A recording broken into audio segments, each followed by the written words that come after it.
capítulo 19, do versículo 1 ao versículo 10, assim diz a palavra do Senhor.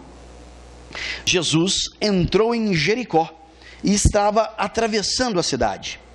Morava ali um homem rico chamado Zaqueu, que era chefe dos cobradores de impostos. Ele estava tentando ver quem era Jesus, mas não podia, por causa da multidão, pois Zaqueu era muito baixo, como o pastor Luciano. Então, correu adiante da multidão e subiu numa figueira brava para ver Jesus, que devia passar por ali. Quando Jesus chegou àquele lugar, olhou para cima e disse: Zaqueu, desce depressa, pois hoje preciso ficar na sua casa. Zaqueu desceu depressa e o recebeu em sua casa, com muita alegria. Todos os que viram isso começaram a resmungar. Este homem foi se hospedar na casa de um pecador? Zaqueu se levantou na mesa da sua casa e disse ao Senhor: escute, Senhor, eu vou dar a metade dos meus bens aos pobres, e se roubei alguém, vou devolver 4 vezes mais. Então Jesus disse: hoje a salvação entrou nesta casa, pois este homem também é descendente de Abraão, porque o Filho do Homem veio para buscar e salvar quem está perdido. Oremos. Deus, em nome de Jesus, que o Senhor nos traga agora espírito de revelação da Tua Palavra, que o Senhor fale aos nossos corações, que as nossas mentes e os nossos corações espirituais sejam abertos para receber a Tua Palavra, e que a Tua Palavra encontre em nós uma terra fértil, que nós sejamos boa terra, a Tua Palavra é uma boa semente, e que possamos dar bons frutos para a Tua honra e Tua glória. Esta é a nossa oração, agradecidos em nome de Jesus.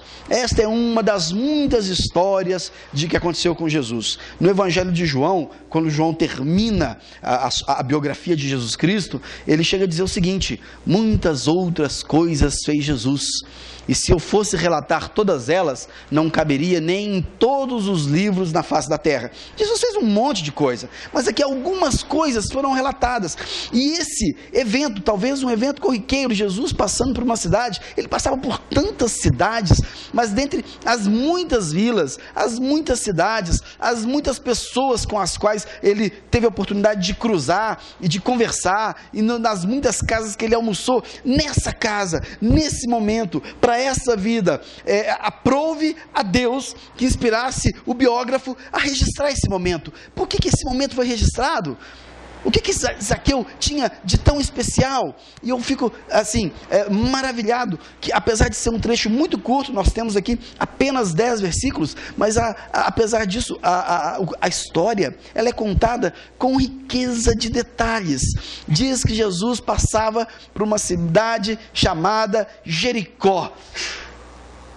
Jericó foi a primeira cidade conquistada pelos hebreus naquela terra, naquela região. O primeiro lugar aonde os hebreus chegam, é onde Deus dá a primeira vitória no Antigo Testamento. Nós estamos falando assim de 1500 anos antes, foi naquela cidade, Jericó. Mas aquela cidade, naquele momento, não era mais uma cidade tão importante. A capital já era Jerusalém, onde tudo acontecia. Mas Jericó tinha uma característica: Jericó permanecia sendo um ponto geograficamente estratégico. Por ali passavam algumas rodovias muito antigas, era um entroncamento de vias. Então por ali passavam-se muitas caravanas e muitos comerciantes. Esse é um detalhe importante. Zaqueu era chefe dos cobradores de impostos num entroncamento comercial da época. Justifica o que fala: Zaqueu era um homem, portanto, rico. É o que o texto diz. Olha, Zaqueu era cobrador de imposto num entroncamento comercial. Zaqueu era um homem rico. Mas vem cá, o salário do cobrador de impostos em entroncamentos comerciais é mais alto de um funcionário público ali? O salário dele ali é mais alto, será? O salário é o mesmo. O salário de um cobrador de imposto é o salário de um cobrador de imposto. Em qualquer lugar onde ele estiver cobrando imposto, ele vai receber o mesmo salário. Por que Zaqueu era um homem rico? Está óbvio, meus irmãos. Está óbvio, nós já sabemos a resposta. Zaqueu era um bom... Oi? Corrupto. Ele era um bom corrupto, ele era um belo de um corrupto. Ele era um belo de corrupto. E o povo não gostava dele, obviamente. O pessoal não ia com a cara dele. Primeiro, porque ele cobrava os impostos. E esse imposto ia para onde? Esse imposto que ele cobrava, todos que faziam comércio por ali, não ficava na terra, não pertencia ao povo. Era um dinheiro que era uma expoliação imperial. Ia para Roma, ia para os dominadores daquela região, né? Eles tinham Roma, que era sustentada com os impostos das terras dominadas. Então ele, além de ser um corrupto, ele ainda era alguém que trabalhava para o inimigo. Ele era um homem da terra, um cidadão, um judeu que trabalhava para o inimigo. Era um homem odiado. Como todos os cobradores de impostos na época eram odiados, como hoje em dia muitos cobradores de impostos continuam sendo muitas vezes odiados. Ninguém quer receber, quem é empresário sabe, ninguém quer receber na sua empresa um cobrador de imposto, uma pessoa que vai vir para fazer algum tipo de fiscalização. Ele sempre vai encontrar alguma coisa. Por mais certinho que esteja a papelada, alguma coisa pode estar fora de ordem e você pode levar uma grande multa. Tem que repreender isso daí, né? Eu já tive esse dissabor. Eu me lembro há muitos anos atrás, quando chegou uma fiscalização, e por mais que tudo esteja certo, sempre alguma coisa passa, alguma coisa não está certa e você recebe uma multa. Mas este é o cenário. De repente, no meio desse cenário, vem um homem caminhando pelo deserto, vai adentrar a cidade, um monte de gente seguindo esse homem, e vem o burburinho, está vindo aí, é o Messias, é um grande profeta, é um homem que dá vista aos cegos, é um homem que cura coxo, é um homem que tem uma palavra de salvação, é um homem, e todo mundo corre para ver. E Zaqueu vai atrás. Pô, quem será? A cidade inteira quer saber quem que é aquele homem que está passando, que está vindo uma multidão por trás dele, o que é isso, o que está acontecendo? Mas Zaqueu, tadinho, né? Fica ali assim, né? E não consegue ver nada. Zaqueu devia ser da minha altura, possivelmente, né? E ele não consegue ver. E aí, a gente percebe algumas atitudes sensacionais de Zaqueu. E eu queria destacar aqui 5 coisas, 5 aspectos, 5 eventos da vida de Zaqueu naquela manhã. A vida dele foi completamente transformada. Qual foi a primeira atitude de Zaqueu? Ele tinha um desejo, ele tinha uma vontade, ele queria saber quem que era aquele homem. Mas ele só queria saber, ele só queria ver aquele homem por uma razão muito especial. Ele era um homem importante, ele era um homem rico, ele era um homem cheio de posses. E como eu já disse aqui outras vezes, naquela época existiam inúmeros andarilhos curandeiros, não era uma novidade. Jesus muitas vezes foi confundido como mais um dos muitos profetas andarilhos que viviam com os seus discípulos. Mas em determinado momento as pessoas percebem que ele é um pouco diferente que os demais, porque não só ele trazia uma mensagem profética, mas ele fazia coisas que nenhum dos demais andarilhos curandeiros faziam. Em determinado momento ele faz com que um homem que estava morto ressuscite. E alguém fala assim: olha, essa eu nunca vi, essa é novidade, nenhum mágico, nenhum curandeiro fez isso aqui antes. Esse homem tem alguma coisa de especial. Dali a pouco ele dá vista aos cegos, dali a pouco ele faz um coxo paralítico de nascença andar. Fala: olha, esse é diferente. Em determinado momento da caminhada de Jesus, ele pergunta para os discípulos: quem o povo diz que eu sou? Os discípulos falam assim: uns dizem que você é reencarnação de um profeta, outros dizem que você é João Batista, outros dizem que você é uma alma iluminada. E aí ele vem para Pedro: Pedro, e você? Quem você diz que eu sou? Mas Pedro diz: tu és o Filho de Deus, tu és o Messias que nós deveríamos aguardar. E aí Jesus fala: que legal, quem te revelou isso Não foi a consciência, não foi a sabedoria humana, mas foi o próprio Espírito Santo. Ou seja, nesse momento, Jesus aceita esse título, o título de Salvador. E ele confessa, de fato, eu não sou um andarilho curandeiro, eu sou mais do que isso. Zaqueu escuta, está vindo um homem que é um homem especial. Aquilo acontecia muitas vezes ali, de passar andarilhos, mas Zaqueu corre e Zaqueu quer ver. Primeira coisa, Zaqueu de fato creu que Jesus era um homem especial. Se ele não cresce nisso, ele não sairia do seu conforto, talvez da sua casa, talvez do seu escritório ali onde ele estivesse, talvez ele não fosse pagar a vexa de correr no meio da multidão, sendo ele um homem rico, dentro da sua, sei lá, da sua vida nababesca, mas ele, a primeira coisa, ele crê, este homem é um homem diferente. Segunda coisa, ele, dentro desse conceito, ele crê e ele corre. Diz o seguinte, eu não consigo ver, já sei, o caminho que ele está indo deve ser por ali, ele vai passar por lá, eu vou correr e chegar na frente. Jesus corre. Quantos de nós temos corrido em busca de Jesus? Quantos de nós temos visto Jesus passando pela vida, passando pela nossa existência e dizendo, que legal, é Jesus mesmo, é um homem diferente, é um profeta, ele tem algo para fazer, que bacana, joia mesmo, vai com Deus Jesus, que joia, olha só coisa boa. Quantos de nós temos corrido para ver Jesus? Primeira coisa que Zaqueu faz, ele corre, ele crê e ele corre, demonstra um desejo profundo, uma vontade imensa de ver este homem, de poder saber quem é esse homem. Em segundo lugar, diz o seguinte, ele não apenas corre, mas ele se esforça, porque diz que ele sobe numa árvore. Deve ser uma cena, não sei, mas deve ser uma cena meio ridícula. Os homens ricos da época, diferentemente dos homens ricos de hoje, usavam roupas diferentes, não sei se vocês sabem disso. Existia a roupa do proletariado, da plebe, e existiam as roupas dos homens ricos. Eram roupas completamente diferentes, era cheio de sinetes, cheio de balangandãs, cheio de enfeites, eram roupas especiais, enquanto que a roupa de um cidadão comum era uma roupa feita de um pano simples e um pano enrolado, e estava tudo feito ali.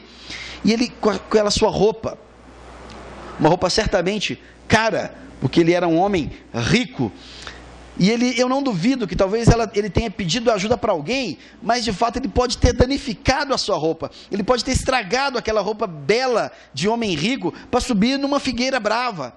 Para subir numa figueira, a figueira brava tem uma característica, ela dá poucos frutos e ela tem espinhos também, e ele sobe numa figueira brava, ele se esforça, e ele fica ali em cima, quietinho, assim, vai passar por aqui, aqui eu vou ver. Quantas vezes a gente deixa de lado essa questão de ver Jesus, deixa de lado a nossa espiritualidade, porque cansa. Eu tenho que acordar cedo, eu tenho que ir na igreja, eu tenho que abrir mão de determinadas coisas. Pode até, né? Vamos lá na estrutural ajudar os pobres. Não, vai sujar minha roupa, eles vão sujar o meu carro, vai pisar no meu sapato novo. Poxa, hoje vai passar um filme tão legal. Nós estamos muitas vezes preocupados com o nosso próprio conforto, com a nossa própria vida, e deixamos a coisa correr. Não, deixa de lado. Deixa de lado, a coisa, eu vou continuar vivendo, vou continuar com o meu dinheiro, e eu tenho certeza, se Zaqueu naquela manhã não tivesse tomado essa decisão, a vida dele talvez não mudasse, talvez ele não perdesse sua fortuna, talvez ele não perdesse tudo, talvez Deus não o amaldiçoasse, talvez a vida dele continuaria, mas ele entende que existe algo mais precioso nessa vida, e ele corre, e ele vai, e ele se esforça, e ele sobe numa figueira brava, e fica ali quietinho. De repente passa Jesus, e eu acho essa cena maravilhosa. Jesus para. Jesus tem uma característica sensacional. Jesus para. Essa característica de Jesus é igual até hoje. Ele para. Talvez você esteja na sua vida correndo para tomar conta dos seus negócios, correndo para tomar conta dos seus filhos, correndo para tomar conta do concurso que você tem que passar, correndo para tomar conta dos seus bens que tem que ser vigiados, correndo, mas Jesus Ele para. Ele sempre para. Jesus não tem pressa quando Ele quer te ver. Ele para, Ele dá um tempo e Ele te olha. Ele te olha nos olhos. Jesus tem tempo para nós. Jesus tem tempo para você. Ele se interessa por você. E Ele se interessou por aquele homem. Nós temos visto vários relatos, como eu já acabei de citar, de pessoas que Jesus encontrava à beira do caminho e que recebiam a atenção de Jesus. Mas tem algo especial nesse momento aqui que eu quero chamar a atenção de vocês. Esse homem não era coxo. Esse homem não era cego. Esse homem não era pobre. Esse homem era rico, saudável, cheio de bens para dar e para vender. E Jesus nos mostra nesse momento que Ele não faz acepção de pessoas. Ele se interessa pelos pobres, mas Ele para, olha e se interessa também pelos ricos. E se a mazela do pobre muitas vezes é a falta de bens, a mazela dos ricos muitas vezes é o excesso de bens. E Ele olha Zaqueu e o ama. Quanta mazela! Esse homem é tão pobre que tudo que ele tem são os seus bens. Uma alma vazia. Talvez um trauma de infância, algum tipo de buraco na alma que faz com que ele tenha que ser um homem corrupto para poder preencher alguma coisa que nunca vai se encher na vida dele. Alguém já disse que quando a gente ama muito o dinheiro, a gente nunca se farta dele. A gente sempre quer mais. Jesus para e ama Zaqueu, mesmo Zaqueu, não sendo um pobre, não sendo um miserável, não sendo um doente, não tendo filho doente em casa. Quantas vezes Jesus para porque é um filho doente, é uma pessoa com problema? Zaqueu não tinha nada disso. Jesus ama simplesmente o vazio existencial que estava dentro de Zaqueu. Ele olha aquele homem rico, naquela cena talvez ridícula, ele talvez perceba que aquele homem seja um homem rico pelas suas vestes, acha aquela cena muito curiosa, para a caravana e fala assim: Zaqueu, desce, mas é o seguinte, desce depressa, Zaqueu, hoje eu vou almoçar na sua casa. Tem frango com piqui? O que o senhor tem para me dar hoje? A terceira atitude de Zaqueu diz o seguinte: que Zaqueu obedeceu. Zaqueu obedeceu o comando, a voz, a instrução, a orientação de Jesus Cristo. E diz mais, que Zaqueu desceu depressa. Diz que ele desceu depressa. Quantas e quantas vezes nós deixamos de ser abençoados, deixamos de ter a nossa vida transformada, a nossa história mudada, porque nós não obedecemos Jesus, não obedecemos as instruções de Deus, ou se obedecemos devagar demais. Eu tinha um pastor, o pastor Márcio, gosto muito dele, era meu pastor, hoje é meu colega, foi um homem que me abençoou demais, e depois disso, quando eu virei pastor, eu pude ter o privilégio de retornar isso, pude abençoá-lo também, e ele dizia o seguinte nas suas pregações: olha, quando Deus disser para você, senta, não procura banco. Ele não mandou procurar banco, ele senta, antes que a bala venha e pegue o seu quengo, senta no chão, no que tiver, se não tiver nada, no chão mesmo. Nós temos que ter esse hábito, o hábito de obedecer ao Senhor, o hábito de entender que a palavra Senhor significa dono, patrão, quem manda, se Jesus de fato é o meu Senhor, se eu creio e se eu dou a Ele esse título, tu és o Senhor da minha vida, eu tenho que entender que manda quem pode, obedece quem tem juízo. Nós temos que estar prontos, dispostos a todo momento em obedecermos às orientações de Deus. Simone, ela não está aqui agora, está dando aula, ela diz o seguinte: eu tenho aprendido a ouvir a voz de Deus, e como eu me arrependo quando eu não dou ouvidos a essa voz. Eu falei: é mesmo, amor? Me conta mais sobre isso. Ela fala assim: às vezes me vem um pensamento, eu estou no meio de uma atividade e vem um pensamento completamente fora do que eu estou fazendo. Eu lembro de alguém, por exemplo, lembro de uma pessoa, aí volto a fazer o que eu estou fazendo, daí a pouco eu lembro da pessoa de novo, e eu continuo nas minhas atividades, e depois eu fico sabendo que aquela pessoa teve uma dificuldade, um problema grande, precisou de uma ajuda e ninguém pôde socorrê-la. E ela começou, com o passar do tempo, a perceber que essa é a voz do Espírito Santo, né? Alguns chamam isso de, como é que intuição, né? Ou sexto sentido, oitavo sentido, 10º sentido, qualquer sentido, né? Mas é uma coisa que faz sentido, né? E a semana fala: olha, eu lembro de alguém, eu ligo logo, eu falo assim, alguma coisa está acontecendo, ou dentro de uma situação me vem algo na mente, eu sei que isso é uma palavra de Deus. E ela, quando ela começou a lidar com isso, e aprendeu a lidar com isso muito bem, certo dia, ela foi visitar um cliente, ela estava com um terninho branco, e nessa época nós tínhamos um carro antigo, e ela, com esse terninho branco, nesse carro antigo, ela não queria botar o cinto, porque o cinto ia sujar o terninho branco dela. Ela estava indo visitar um cliente, ela falou assim: eu vou botar isso daqui, vai marcar o meu terninho branco. E ela saiu de carro, saiu assim, ela já estava num cliente, estava indo para um outro, e ela saiu, e veio uma voz assim: põe o cinto. Ela: não vou pôr o cinto, eu estou de terno branco, o cinto é de carro velho, vai sujar, tal, põe o cinto.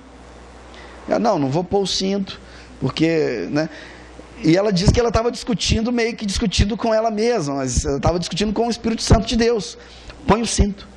E ela: não vou pôr o cinto, imagina, tal. Aí ela parou no primeiro sinal, aí põe o cinto. Aí ela falou assim: que droga, vou pôr esse cinto. Ela pôs o cinto. E um carro muito grande e pesado, naquele momento, bate atrás do carro dela. O carro deu perda total. O carro dela deu perda total. O carro vinha, a pessoa que vinha não viu que ela não viu o semáforo, não viu nada, bateu, saiu empacotando uns 10 carros batidos, um monte de carro perdido, etc e tal, e não teve morte pela graça de Deus. E ela fala assim: se eu não tivesse dado ouvido a essa voz, mas graças a Deus que depois de muita insistência eu pus o cinto, e não fosse aquele cinto,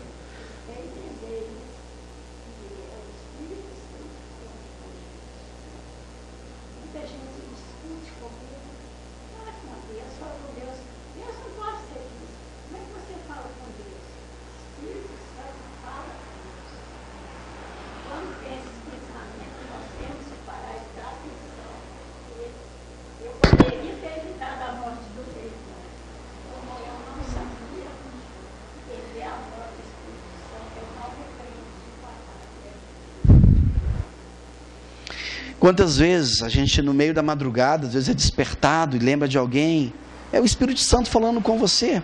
Quantas vezes você não lembra de uma situação, é o Espírito Santo. Quantas vezes alguém vem para te trazer algum recado, vamos ficar ligados na voz de Deus. Se eu creio que Deus existe, se eu creio que eu sou filho de Deus, eu tenho que crer que Deus fala comigo. Deus pode falar com todos nós. Algumas pessoas têm um privilégio. Eu já conheci pessoas que já ouviram a voz audivelmente de Deus. Eu conheço um pastor, ele é bem velhinho, chama Pastor Vicente, adoro ele. Toda vez que ele conta isso, ele chora, é impressionante. Ele fala assim: porque uma vez eu ouvi a voz de Deus e abre. E toda vez ele vai contar a história, ele abre o berreiro, igual uma criança. Falou audivelmente no meu ouvido, ele abre o berreiro.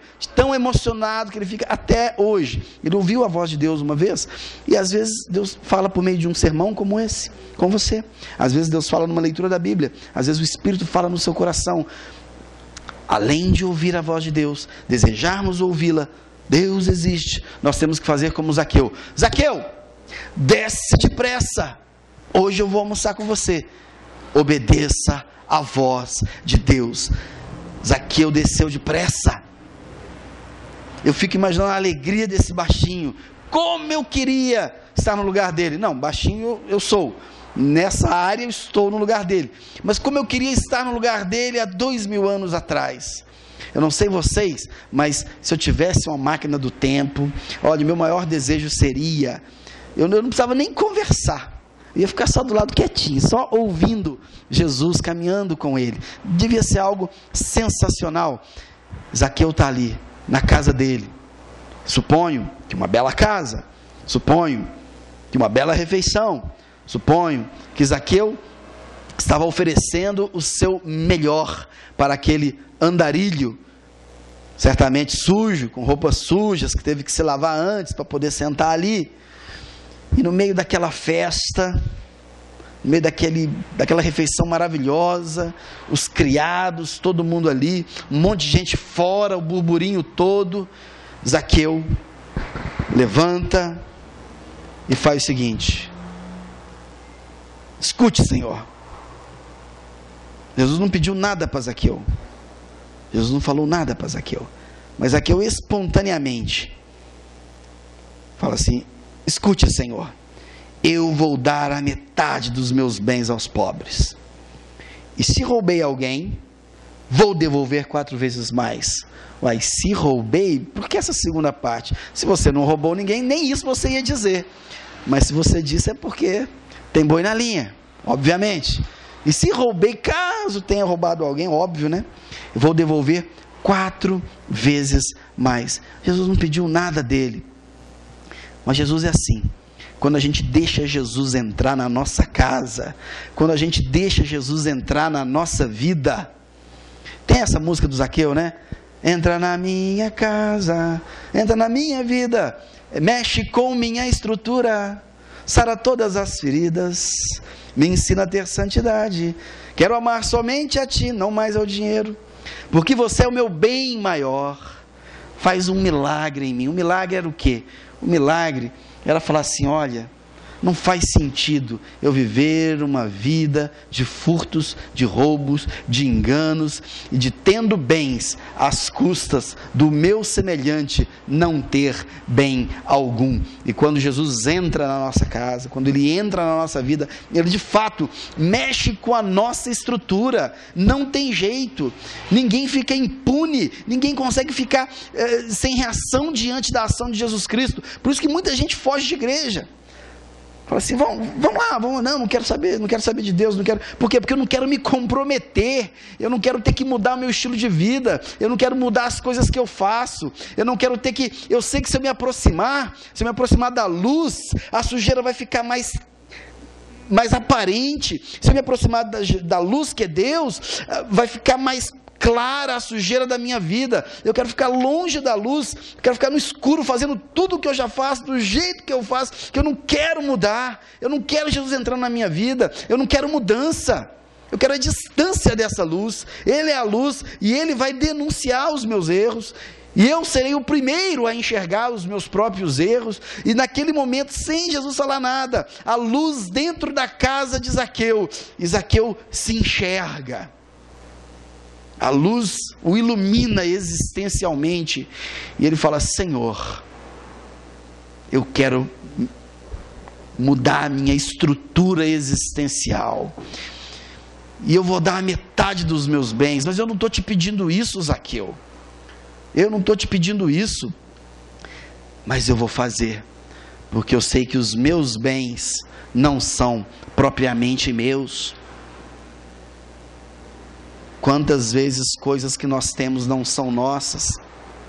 Quantas vezes vivemos de usurpar o outro, usurpar emocionalmente, usurpar financeiramente, usurpar espiritualmente? Quanta usurpação! E nestes dias que temos vivido, quanta usurpação religiosa! Quantos lobos travestidos de pastores esfolando as ovelhas, arrancando toda a lã com gosto, deixando as bichinhas peladas no frio, para eles andarem com belos casacos de lãs de ovelha. Homens que não temem a Deus, fujam dos lobos. Quantos lobos existenciais. Mas Zaqueu, ele vendo Jesus, ouvindo aquilo, naquele momento ele se emociona e fala: olha, está errado, eu acho que não é assim que eu tenho que viver, não, eu acho que eu tenho que mudar. E foi a quarta coisa que aconteceu na vida de Zaqueu, quando ele tem um encontro com Jesus. Ele, espontânea e naturalmente, se arrepende. E arrependimento significa mudança de vida, conversão. Não existe arrependimento sem mudança. Se eu me arrependo, mas continuo do mesmíssimo jeito, talvez não seja um arrependimento, talvez seja um remorso. Eu estou com remorso, mas eu vou continuar por aí mesmo. Mas ele se arrependeu, e ele fala: olha, o meu estilo de vida está mudando. E ele faz uma citação de uma lei de Moisés. A lei de Moisés diz o seguinte: que quando você defrauda alguém, quando você furta algo de alguém, quando você faz um negócio ilícito de propósito e prejudica alguém, pela lei de Moisés, lá em Deuteronômio, repetido isso em Números, diz que você tinha que não apenas devolver aquele bem que foi usurpado, mas devolver ainda 1/5, como um tipo de abono, como um tipo de como é que vamos chamar? Oi? Perdão?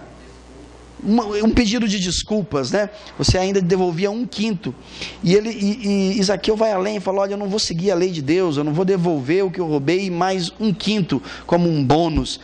Eu vou devolver 4 vezes aquilo que eu defraudei, aquilo que eu subtraí por meio da minha atividade profissional.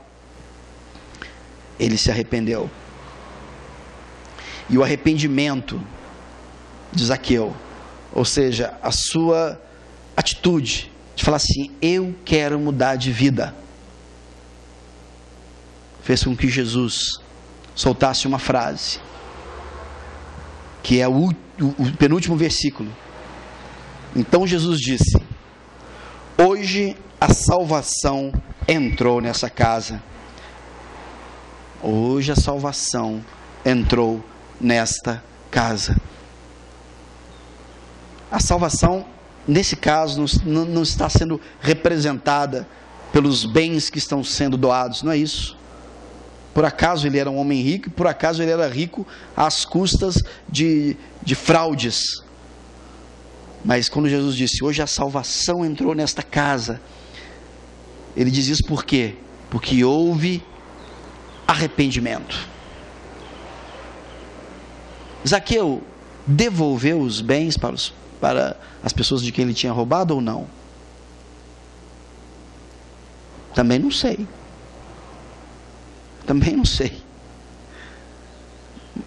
Mas Jesus também não queria saber. Jesus não é como você, ou como eu. Você me desculpa? Desculpa, mas primeiro você tem que se redimir. Primeiro você tem que dar provas de que você merece o meu perdão. Não, primeiro você tem que fazer graças a Deus que Jesus não é como você ou como eu, que até desculpamos, que até voltamos atrás, mas aguardamos primeiro uma prova concreta, cabal, factual do arrependimento. Nós não acreditamos nas palavras. Bastou que Zaqueu dissesse: olha, Senhor, eu vou dar metade para os pobres. E Jesus falou assim: a salvação acabou de entrar. Eu não sei se ele vai dar, se ele não vai dar, eu não sei o que ele vai fazer amanhã, mas só dele ter essa punção, esse desejo, está mostrando arrependimento, é suficiente para ele receber a salvação.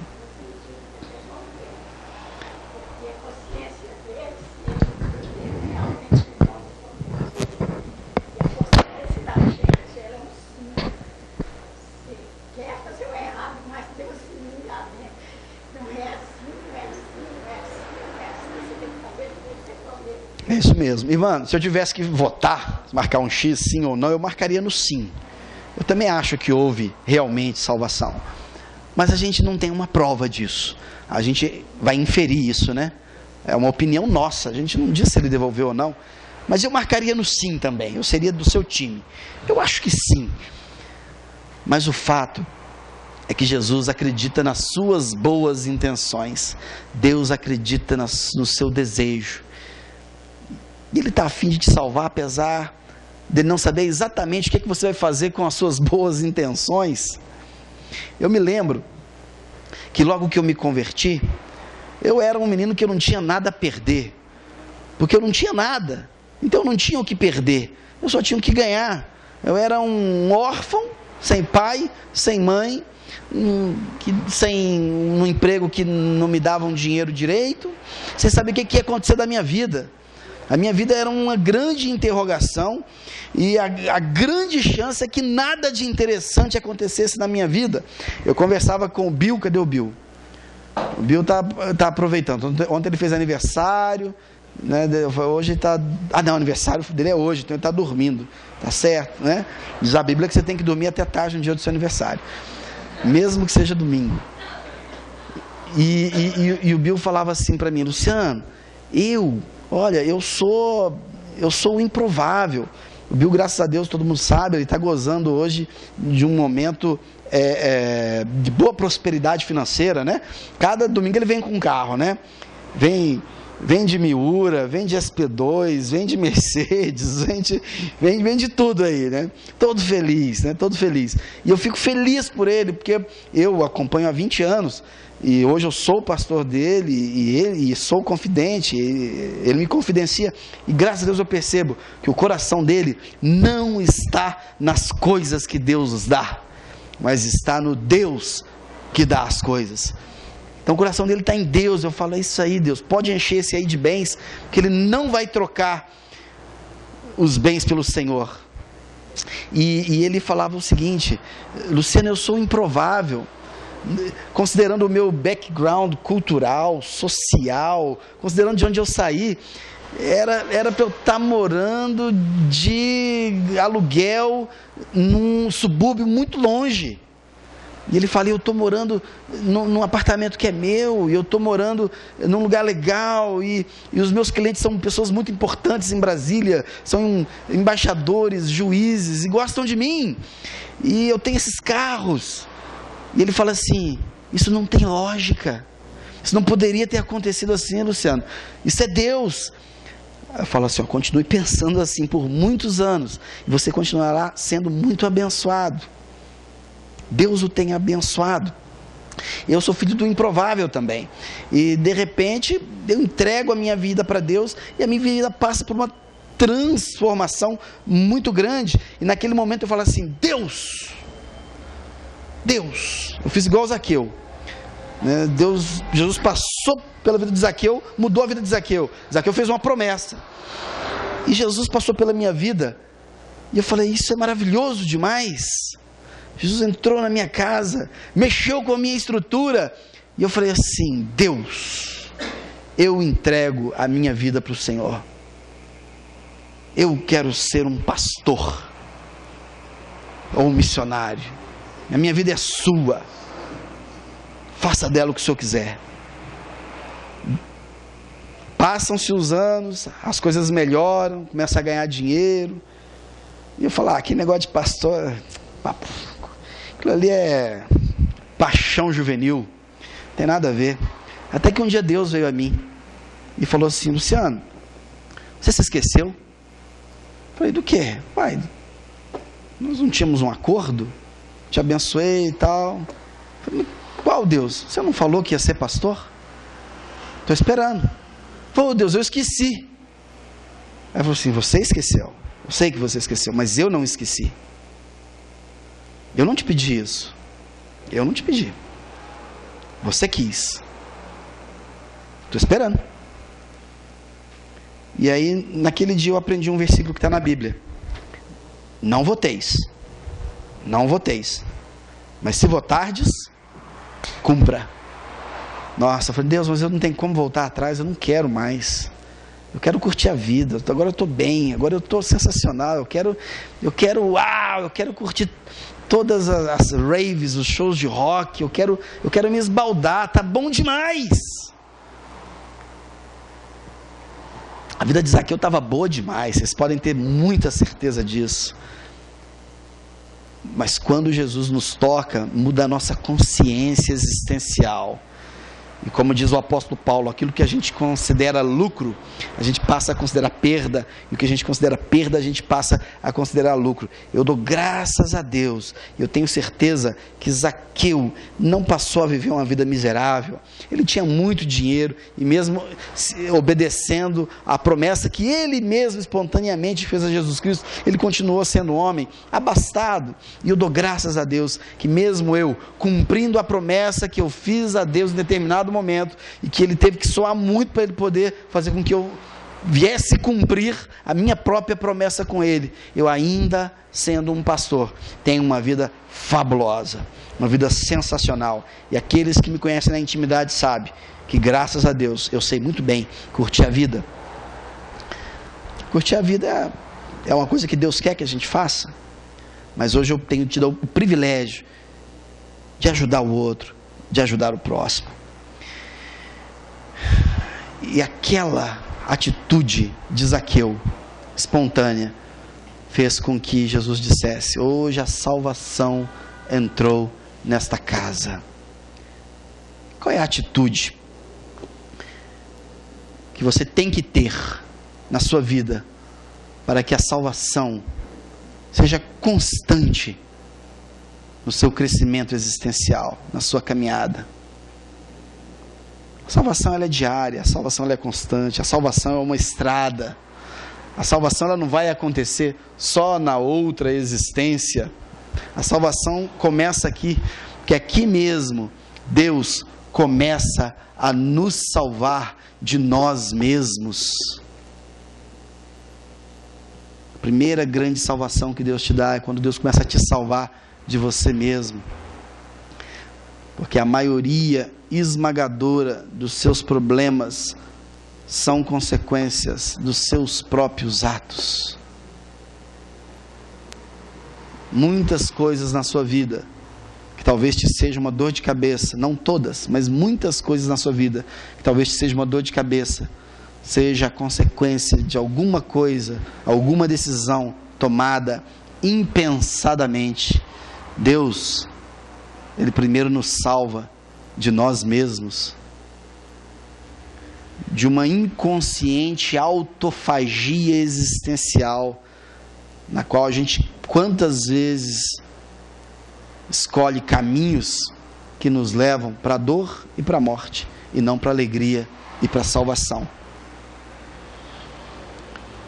Parecia que Zaqueu estava muito bem, mas ele vivia uma autofagia existencial, um homem que tinha bens, mas que dormia sabendo que nada do que ele tinha era propriamente seu, mas que os seus bens eram às custas da subtração do bem alheio, era à custa do furto, do roubo, era à custa de prejudicar o outro. Eu não sei com relação a você, eu não sei aonde está o seu drama existencial, ou numa linguagem mais teológica, menos filosófica, aonde está o seu pecado. Mas você pode saber, que você pode dizer para Jesus: Jesus, entra na minha empresa, entra na minha casa, entra na minha vida. Eu vou descer correndo dessa figueira aqui, vou receber o Senhor. E na hora que Ele entrar, Ele vai abalar as estruturas, você vai ser abalado, mas não tenha dúvida, o estilo de vida que você terá depois dessa experiência será muitas vezes melhor, muitas vezes mais satisfatório que o que você já tem experimentado. Vamos ficar de pé.